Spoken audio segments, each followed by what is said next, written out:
Hello there, welcome to lesson number 3 in our series on using FluidDesigner for 3D printing to create earrings. In today's lesson we're going to show you how you can create a diamond shape earring. If you start off FluidDesigner, your opening screen should look something like this. We need to go to Learning Projects, Jewellery Projects, Earrings, and we're doing lesson 08. So it's you drag and drop 08 onto the workspace, and that shows you the object we're going to create. So we're going to recreate this diamond, and the base of this we're going to create using a built-in function in FluidDesigner, diamond function, and the connector at the top we're going to show you how you can, that's also built into FluidDesigner, it's already made for you. We're going to show you how you can append it, join it to the existing an existing object, the diamond. So I'm just going to switch on screencast keys, so any key presses I make should be displayed in the panel down here, and remind you that the instructions are in the help window on the left here if you don't want to follow the video. So what do we need to do? Well, we need to first of all we need to add a mesh, and it's a basic object called a diamond. So we go to add mesh, basic objects, and we want a diamond. And as you can see, this panel opens up here with various parameters that we can change. If we just go to view and zoom the current diamond, you'll see that's what it looks like. So it's currently quite small. It's just got X and Y values of 2 millimeters and a height of 1.15. So we need to change that. Now at the moment, if I just zoom in on it and just move this panel back a second, you can see that the diamond shape is made up of a number of segments, a number of faces around the object, and currently there are 32 segments. If I decrease this value dramatically, you should see that the image is changing, and eventually when we get down to a very low number like 4, 3, you can see that there are just 1, 2, 3 faces around this diamond now. So you can adjust the number of segments. So 4 will give you 4 segments around it. 5 will give you 5 segments. So you can change the number of segments around the diamond. Now if I just hold the mouse button down and drag this, and I can take the number really high, if you go to this sort of value, you'll get a very rounded appearance for the diamond. We're however going to leave it at the default value of 32 for this particular lesson, and as you can see with 32 you can visually see the faces here when you zoom in. Okay, so that's the first parameter. We're not actually going to change it, but that's what it does. Now the second value we need to change is the griddle radius, and if I just slowly click on this, you can see what's happening is that this radius, this circumference around the diamond is changing. So the radius of this circle around the middle of the object is increasing. So as we increase the griddle radius, we increase the radius of this line in the middle of the object. So it's only the middle that is expanding at the moment. So the griddle radius controls that radius to there. And if we just open up the dimensions, you can see at the moment the griddle radius is 2.53. So the X and the Y dimension, this is the Y, this is the X, they're 5. So the radius is 2.5 approximately, so the diameter is currently 5. So that's what's happening with the griddle radius. Now we want to change this to 10, so quite large. I'm going to type it in 10. So you can see that's what we get when we change the griddle radius. And the dimensions of our object now are 20 by 20, or 2 centimeters, 20 millimeters. Now the next thing we want to change is the table radius. The table radius, now it's currently 0.6. Now again, I'm going to drag the mouse and we see if we can see what's happening. Okay, the table radius, as I adjust the value, is the radius of the top surface of the diamond. That's what we're changing. So griddle radius changes the radius of the center line of the object, of the diamond. The griddle radius changes the radius of the top part of the diamond. So I'll just set that to the value 6. Now the next thing we want to do is to change the crown height, and at the moment it's 0.35. So you can see what the crown height is doing. If I just go to view and front and just view this square on, the crown height, I'll just zoom back as well, the crown height is actually changing the distance from here, the center line, to the top of the object. So the table radius is this radius here, 6. The griddle radius is this value here, 10. The crown height is this height here. And we want this at 2.5, so I'm just going to enter it in as 2.5. So we've set the griddle radius, we've set the table radius, and we've set the crown height. So we only got one more to change here, and it's the pavilion height. And as you can see, as I change that value, the bottom of the diamond expands. I want it to be 7, so I'm just going to enter it in as 7. So this height here is a value of 7. So 2.5 and 7, add those two together and you get a total height of 9.5. So that's all we want to do now in terms of creating the basic diamond. And as you can see, there are all these variables here, and you can play around with those and come up with any kind of diamond type shape that you want. So I'm going to move that panel out of the way. And the next thing is, again, in the help instructions here, it does tell you to make a note of these instructions before actually following them, because this screen will disappear as you do this. But here we're doing the video, so what we need to do now is to append. We need to add this connector to our current workspace.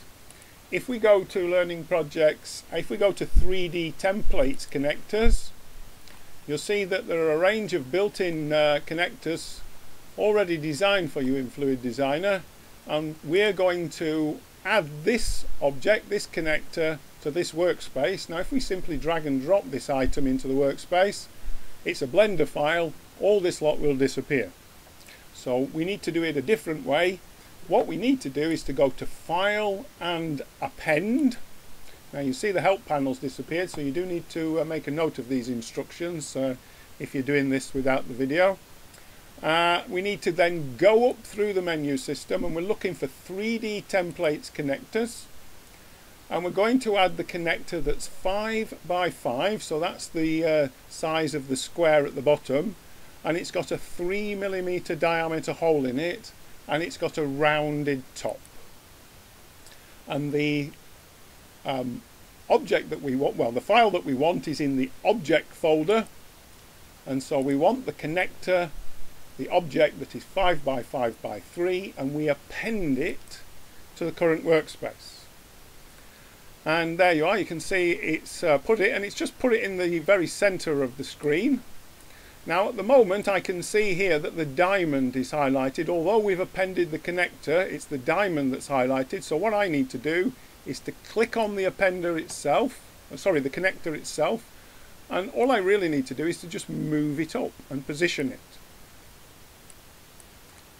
And the best thing to do when you've done this is to go to View and view it from the front, and you can adjust the height and make sure it doesn't stick through the bottom or anything. And then if you also go and view it from the right hand side, you can see that it is in fact quite nicely centered, because in FluidDesigner objects are placed at the origin point here, which is quite a useful feature of FluidDesigner. If we just check view from the left, yeah, it looks okay there, and view from the front again. So we could move it down a little bit further if we want, or we could move it up. It's up to you really. It's what looks right. Yeah, you see that I've added a slightly different connector this time than in this one. Okay, there are a number of different connectors here. Some of them have only got very small holes. This one has got a 1mm diameter hole, which is very tiny. Not a lot you can get through that. 1.5 is a little bit bigger. 3mm holes, and there are some connectors with 2mm holes. So it looks like I've done a 2mm hole on this one. I've done 3mm during this video today, and that is actually what's in the help instructions. So that I need to change that really. But it doesn't matter, the principles are the same thing. But you do need to consider the size of the hole you're going to use, because you've obviously got to put a chain through here. So you do need a chain that will fit through a 2mm hole, or a chain that will fit through a 3mm hole. Now the next thing we want to do is, well, first of all I'm going to delete that object at the bottom, because we've got a copy of it at the top now. And if I just highlight the diamond, what we need to do is to join these two objects together. Now if I go to Material and Wireframe, you can see what I've got at the moment is I've got this connector sticking inside the diamond. Now you cannot print internal faces. These faces here will cause problems when printing. So we need to join these two objects together. Now if we just go to Tools, Object Tools and join them, it's not the most accurate way of doing this. We've really got to use a modifier, and we've really got to use a modifier called a Boolean modifier. This is a bit of mathematics that you will have done in school. It's called set theory, where you do intersection and union and difference of objects. Well, at the moment it's set to intersection. Now what that means is if we run this modifier, this Boolean modifier, all we'll be left with is this grey area where the two objects intersect. That's not what we want. We want a union. We want to join these two objects together and keep what remains, and we want a union between the diamond, which we've currently got selected, and the connector. And as you can see, FluidDesigner has changed the colour there, because what it's saying is that this union will work. There are instances where the Boolean operation won't work. So the grey area here should disappear when we run the modifier, or apply the modifier. And we do that by going to Tools, Object Tools, and converting it to a mesh. Now, grey area is still there. Well, there's a reason for that. If I just go back to material mode for a second and just zoom out, well, you might be able to see some yellow lines there. Well, what happens when we use the Boolean modifier is we always end up with a spare copy of one of the objects. And you've always got to remember to delete that. So you can highlight it and press X on the keyboard and delete it. If we now just put the diamond in the middle of the screen, and if we switch back to wireframe mode there, you'll see now that there's none of this object feeding through into the diamond at the bottom. The mathematics, the Boolean mathematics, has combined these two objects correctly, and we've got no internal faces, which is absolutely vital in FluidDesigner, and absolutely vital when 3D printing. So we can now save this object, and as usual in FluidDesigner, we go to File and Save As. Just go up through the menu system and go to Jewellery Projects, Earrings, and we save 08 as a diamond Blender file. Now we can't print Blender files, and there are probably also some problems with this, just the way FluidDesigner works. So what we always recommend is you've always got to go and export the file in a suitable printable format, and we use Wavefront's OBJ file, and export it to the desktop as an OBJ file. And then you also need to go to Netfab Basic and open up from the desktop the diamond file. And as you can see, there is a warning red triangle here, and Netfab has highlighted some issues with this object, but not to worry. If we go to Extras and repair the part, I just need to move Netfab across because it doesn't fit in the video capture screen very well. You'll see there are some border edge problems and some holes. Okay, so border edge problems and holes, and if we click automatic repair and execute it and update that, you'll see those problems are all resolved by Netfab Basic.